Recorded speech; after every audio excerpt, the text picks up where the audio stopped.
everyone, my name is Eka Oluwatolimo. Welcome to this session with Ascent Debt Recovery powered by Ascent Renew. I'm going to be talking about how to report illegal loan apps in Nigeria. Loan apps, loan applications everywhere. I mean, most of the time we don't always have sufficient money to pay for whatever we have to or whatever we want to pay for. It could be, an emergency, where we need to pay for treatments, pay whatever we have to, when we want to, buy things and we do not actually have sufficient money, like in our accounts. So we usually resort to, borrowing from, it could be the bank, it could be a friend, or it could even be a loan app. Well, loan is a sum of money usually borrowed by people.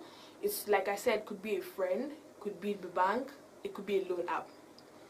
Over the years, loan apps have become very popular. And they usually lend money out to people with a fixed interest, just like the bank, but then just with, a lower fixed interest.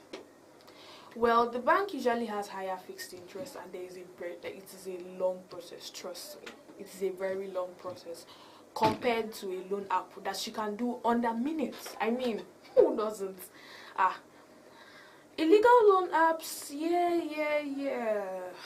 Illegal loan apps all over the place. I mean, how do we know the difference between the actual legal loan app and an illegal loan app?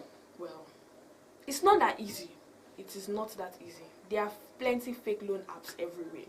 And now, Nigeria's government has only authorized 174 loan apps in Nigeria.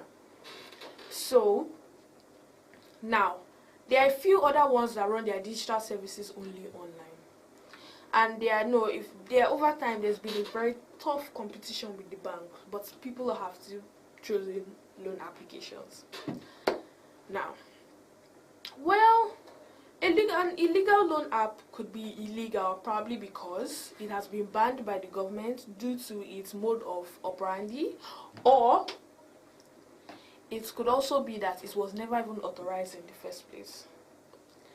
Now, these loan app companies often resort to unprofessional and crude methods such as harassment, defamation of character, very unorthodox methods of collecting their money back from defaulters. Now, these digital loan applications do not have an office.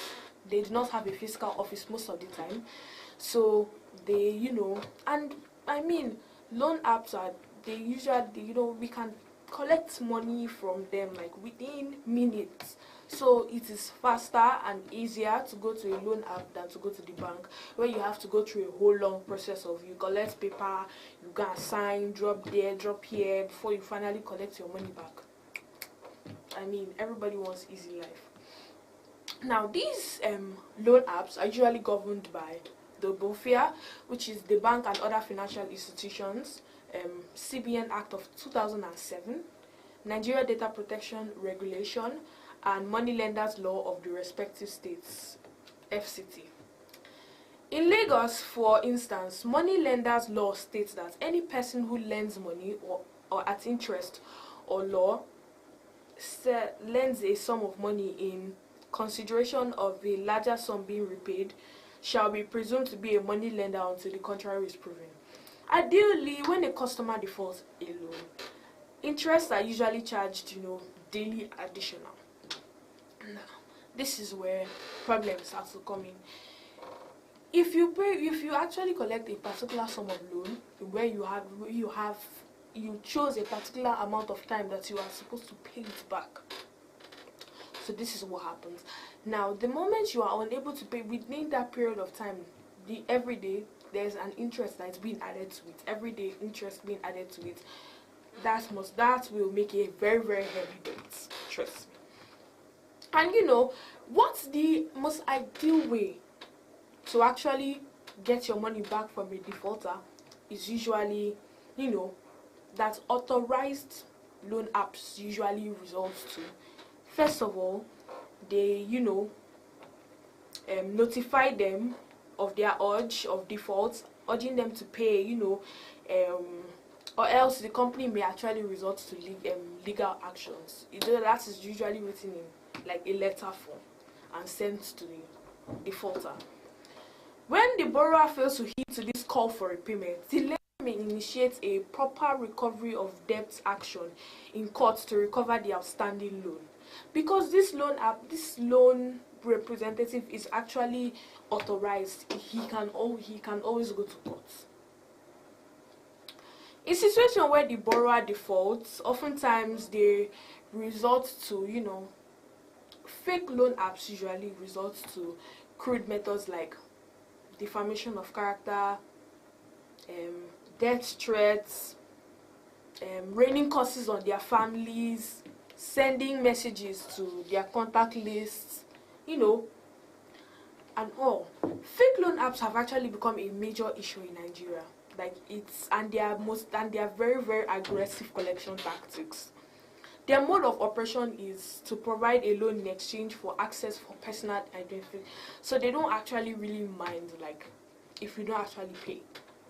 That's why when you notice that they start to send messages to your contact list, all they need is your mode of identification. And a proper loan app collects your mode of identification so that you can be identified for documentation purposes and all of that.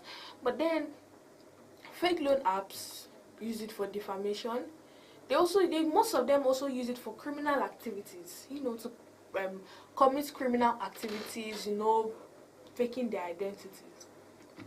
Once the loan is granted, often for a fraction of what is initially requested, within a few days, representatives of a fake loan app demand payment for money with criminal interest rates via text messages, phone calls, which quickly escalates to operation of harassment and threats against the borrower or his or her family.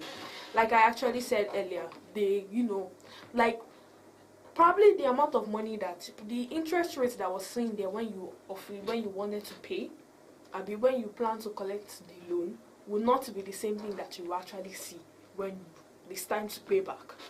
And because they have your you have everything, that basically they have your identity in their hands. They can mold it and do whatever they want to do with it, basically. In other instances, the representative of this act sends photo-montage messages to the connections of the person who have sought the loan, accusing them of committing crimes, basically being pedophiles, engaging in prostitution, and even send them photos of severed corpses. That's dead bodies. Basically, they will defame you because you have refused to pay back their money, basically. All these behaviors such as fraud, defamation, extortion, but these are all felonies under the law, and this is a symptom of a fake loan app. This is not supposed to be resorted to. Well, in my own opinion, people should not have to not borrow money because of fear of loan apps. Because of people are scared of being scammed, people are trying to be careful, and there's almost no assurance because it is done digitally. There's no physical office. How sure are people? So now CBN has made provision for this by giving active lines that can immediately be reached when we find ourselves in such circumstances. These lines and links will be stated in the comment section below, where you can easily go and access them, because Access to Debt Recovery has got you covered. Well, before using any loan app, it is advisable to research about them and check if they are part of the approved apps in Nigeria. It is safer to, there are 174. It's a long list that you can always go to. Authorized apps. Well, I believe that it's actually safer to borrow from a bank. Although the process is very long, but you are safe and secure. That is far better. But then I do hope that with these few words of mine, you would actually put my words into consideration. And it is, in other words, it is still safer to borrow from a bank than to borrow from loan apps. But be careful